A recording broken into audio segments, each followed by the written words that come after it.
નમસ્કાર મિત્રો. પાણી પહેલા પાળ બાંધી લીધી. આમ આદમી પાર્ટીનું પરિબળ મજબૂત. ચોટીલામાં રાજુ કરપડા એક્ટિવ છે. ખેડૂતોને લઈ અને આ મુદ્દે લડી રહ્યા છે. ખેડૂતોને ભેગા કરી એક બાજુ ક્રાંતિ કિસાન સભાનું આયોજન કરવામાં આવેલું છે અને બીજી બાજુ આમ આદમી પાર્ટીના જ નેતા પ્રવીણ રામ, જે એક સમયે રાજુ કરપડાના સારથી હતા. બોટાદ કરદાકાંડમાં બંને ભેગા લડ્યા હતા, સાથે જેલવાસ પણ ભોગવ્યો હતો, પરંતુ બહાર આવ્યા બાદ બંનેના રસ્તા અલગ થઈ ગયા. રાજુ કરપડાએ આમ આદમી પાર્ટી છોડી દીધી. આમ આદમી પાર્ટી સાથે પન્નો ફાડી નાખ્યો. પરંતુ બીજી બાજુ પ્રવીણ રામ એ હજી આમ આદમી પાર્ટીમાં છે અને સાથે જ આમ આદમી પાર્ટીના નેતા છે અને હવે એને કિસાનોની માટે ફરી એકવાર મુદ્દો ઉઠાવ્યો છે અને એકવાર તે પણ કિસાનો માટે લડતા જોવા મળે છે. અને ફરી એકવાર પ્રવીણ રામે પરિવર્તન યાત્રાનું આયોજન કર્યું છે. પરિવર્તન યાત્રા એ કાઢી રહ્યા છે. સોમનાથથી પરિવર્તન યાત્રાનું પ્રારંભ કરવામાં આવ્યો હતો અને હવે એ રાજુ કરપડાના ગઢ ચોટીલામાં પહોંચી રહી છે. તમે વિચારો, ચોટીલા એ રાજુ કરપડાનું ગઢ છે. રાજુ કરપડા છે એના સમર્થનમાં હજારો ખેડૂતો હશે. હાલ જે કિસાન ક્રાંતિ સભા ચાલી રહી છે ચોટીલાના ઠેક ઠેકાણે ગામડાઓમાં, એ સભાઓ કરી રહ્યા છે. કિસાનો મોટી સંખ્યામાં ત્યાં હાજરી પણ આપે છે. પરંતુ અમુક ટકા તો એવા હશે ને જે રાજુ કરપડાને એટલે ફોલો કરતા હશે કારણ કે આમ આદમી પાર્ટીમાં હશે. આમ આદમી પાર્ટીના સમર્થકો તો હશે ને અમુક ટકા. હા, ખેર એ વાત એક અલગ છે કે ખેડૂતો છે એ રાજુ કરપડાની વહારે આવશે, એની વહારે ઊભા પણ રહેશે. કારણ કે ખૂબ સ્વાભાવિક વસ્તુ છે કે કોઈ જ પણ માણસ તમારી માટે લડતો હોય ને, એની માટે લાગણી હોવી એ ખૂબ સ્વાભાવિક અને ખૂબ નોર્મલ વસ્તુ છે. અને સેમ રાજુ કરપડા સાથે છે.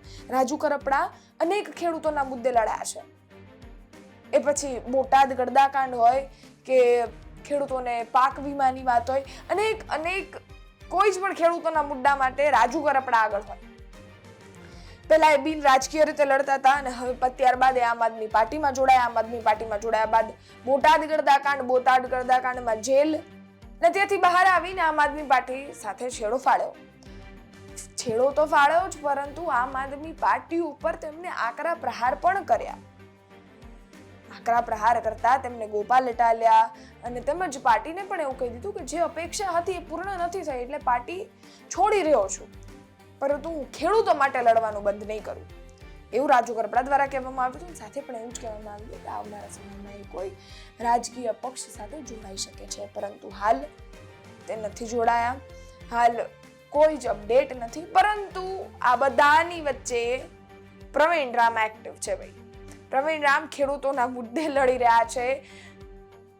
જોવા જઈએ તો રાજુ કરપડા એક આમ આદમી પાર્ટીનો કિસાન ચહેરો થઈ ગયો હતો, કિસાન નેતા ટેગ મળી ગયો હતો.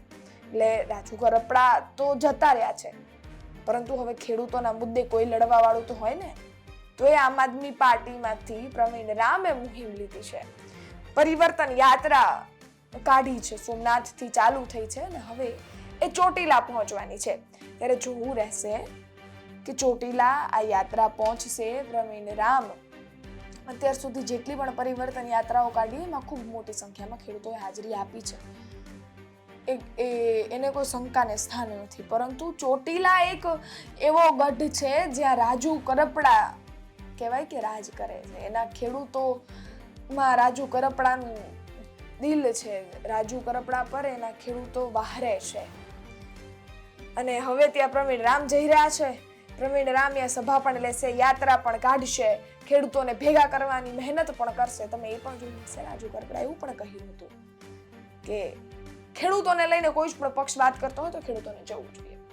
એટલે ચોટીલામાંથી ખેડૂતોને રાજુ કરપડાએ પણ મંજૂરી તો આપી છે કે તમે જઈ શકો છો બાપા, ખેડૂતોનું કામ થતું હોય તો તમારે જવું, આવું તેને ઉપરથી તો કહી દીધું છે.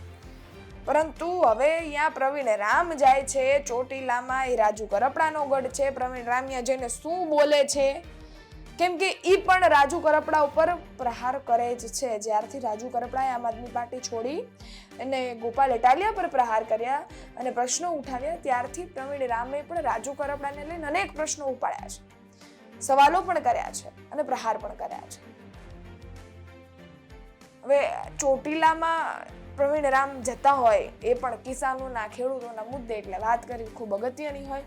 રાજુ કરપડાને લઈને આપણે ઘણીવાર વાતો કરતા જ હોઈએ છીએ, પરંતુ આ એક વસ્તુ હતી જે તમને ધ્યાન નાખવા જેવી હતી, તમારું ધ્યાન આની ઉપર પડે એ ખૂબ જ અગત્યનું હતું કે પ્રવીણ રામ ચોટીલામાં જાય છે, પરંતુ રાજુ કરપડાનો ગઢ છે, પણ અમુક ટકા એટલે એવા પણ હશે જે આમ આદમી પાર્ટીને સમર્થન આપતા હશે. ત્યારે જોવું રહ્યું આવનારા સમયમાં પ્રવીણ રામ ત્યાં જાય છે, શું બોલે છે, કેટલા ખેડૂતો તેને સમર્થન આપે છે, કેટલા ખેડૂતો તે સભા, તે યાત્રામાં હાજરી આપે છે અને આમ આદમી પાર્ટી અને પ્રવીણ રામની સાથે જોડાય છે. આમ આદમી પાર્ટી ત્યાં કેટલી એક્ટિવ થઈ શકે છે. ચોટીલામાં રાજુ કરપડાનો ફેસ આમ આદમી પાર્ટીમાંથી એ જ હતા.